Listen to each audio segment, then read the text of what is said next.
নমস্কাৰ, মাইনা DB কুকিঙৰ অন্য এটা ৰেচিপিলৈ আপোনালোক সকলোকে স্বাগতম জনালোঁ।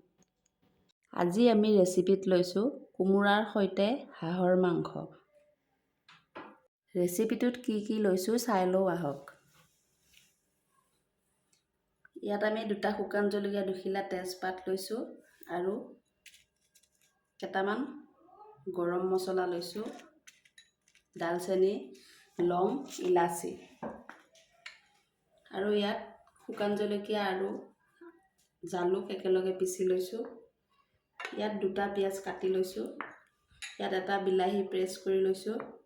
ইয়াত ধনিয়া আৰু জিৰা একেলগে পিচি লৈছোঁ। আৰু ইয়াত আদা আৰু নহৰু একেলগে পিচি লৈছোঁ। আৰু কোমোৰা অলপ কাটি লৈছোঁ, আলু 2টামান কাটি লৈছোঁ আৰু 600 গ্ৰামমান মাংস লৈছোঁ। এতিয়া আমি মাংসখিনি মছলাৰ সৈতে মিক্স কৰি ল'ম। আমি ইয়াত প্ৰথমতে মাংসখিনি দি লৈছোঁ। তাৰপিছত আলুখিনি দিছোঁ,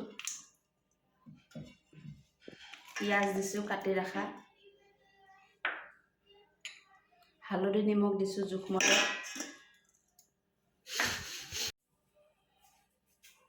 জিৰা আৰু ধনিয়া পিচা একেলগে দিছোঁ, আদা আৰু নহৰু, শুকান জলকীয়া আৰু জালুক, বিলাহী পেষ্টটো দি দিছোঁ, অলপ মিঠাতেল দিছোঁ।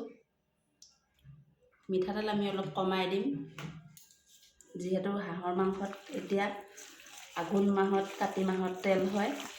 মিঠাতেলটো আমি কমকৈ দি বনাম। এতিয়া আমি মাংসখিনি 3-4 মিনিটমান ভালকৈ সানি ল'ম, যাতে মাংসটোত মছলাখিনি ধুনীয়াকৈ লাগি যায়। মাংসটো সানি হোৱাৰ পিছত আমি ইয়াক ঢাকি থ'ম 10 মিনিটৰ কাৰণে। এয়া আমাৰ খানা হৈ গৈছে।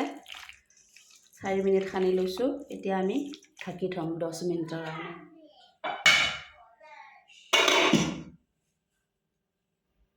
আমি এতিয়া কেৰাহীত তেল দি দিম। তেল আমি কমাই দিম। এতিয়া আমি শুকান জলকীয়া 2টা দিছোঁ, 2 খিলা তেজপাত দিছোঁ, গোটা লং, ইলাচি আৰু দালচেনি দিছোঁ, কেইটামান গোটা জিৰা দিছোঁ, কাটি ৰখা পিঁয়াজ অলপ দিছোঁ, অলপ নহৰু থেতালি দিছোঁ। এতিয়া আমি এইখিনি কম জুইত অলপ সময় ভাজি থাকিম, যাতে কেঁচা গোন্ধটো, পিঁয়াজ আৰু নহৰু কেঁচা গোন্ধটো গুচি যায়। এতিয়া আমি মেৰিনেট কৰি থোৱা মাংসখিনি ইয়াতে দি দিম। 10 মিনিট আমি মেৰিনেট কৰি ঢাকি ৰাখিছিলোঁ। মাংসখিনি দি দিছোঁ।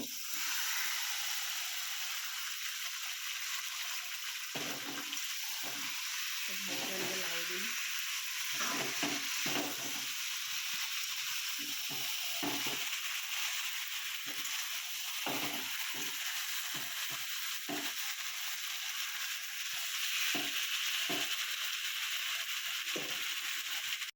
কম জুইত আমি লাহে লাহে মাংসখিনি এনেকৈ ঢাকি ভাজি দিম।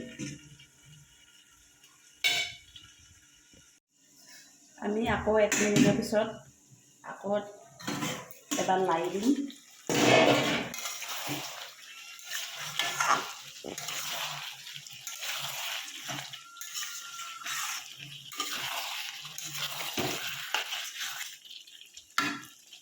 এতিয়া আমি ইয়াতে কাটি ৰখা কোমোৰাখিনি দি দিম। মাংসৰ পৰা যিহেতু তেল ওলাইছে, এতিয়া আমি কোমোৰাখিনি দি দিম।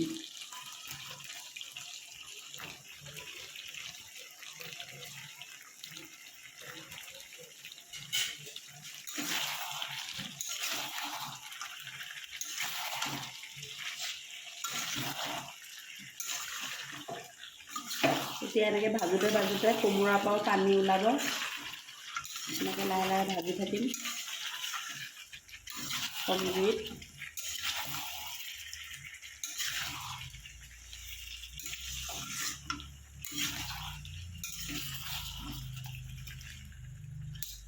এনেকৈ আমি আধা ঘণ্টামান ভাজি থাকিম।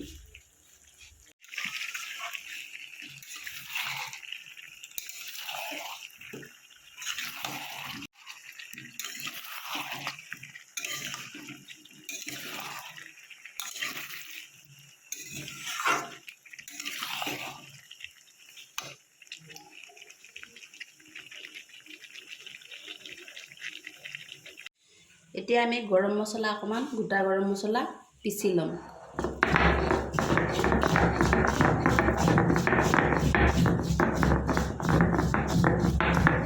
এতিয়া আমাৰ গৰম মছলাখিনি পিছা হৈ গৈছে, আমি এতিয়া উঠাই ল'ম।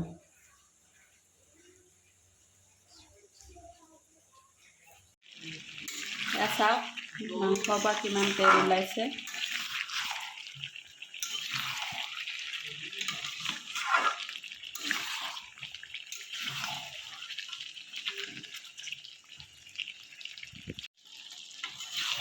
এয়া চাওক আমাৰ মাংসৰ কিমান এটা ধুনীয়া কালাৰ আহিছে। লাহে লাহে তেলখিনিও শুহ গৈছে। কোমোৰা সিজিছেনে নাই চাম। কোমোৰা অলপ বাকী আছে সিজা, আলু প্ৰায় সিজিছে, অলপ বাকী আছে। এনেকৈ আৰু আমি 10 মিনিটমান ভাজি থাকিম। আমাৰ মাংস ভাজা হৈ গৈছে, আমি এতিয়া জোলৰ কাৰণে পানী দিম অলপ।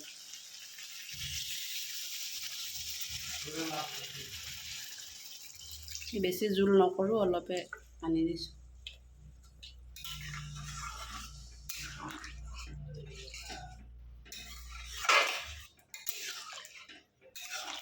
এতিয়া আমি এনেকৈ অলপ সময় উতলিব দিম। এতিয়া আমাৰ মাংস হৈ গৈছে।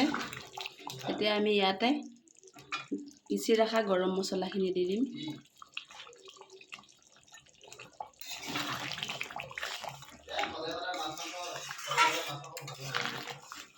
চাওক কি ধুনীয়া জোলখিনি পুৰা ডাঠ হৈ গৈছে। কোমোৰা আলু সিজি গৈছে ধুনীয়াকৈ। এতিয়া আমি এইখিনি মাংসখিনি নমাই ল'ম।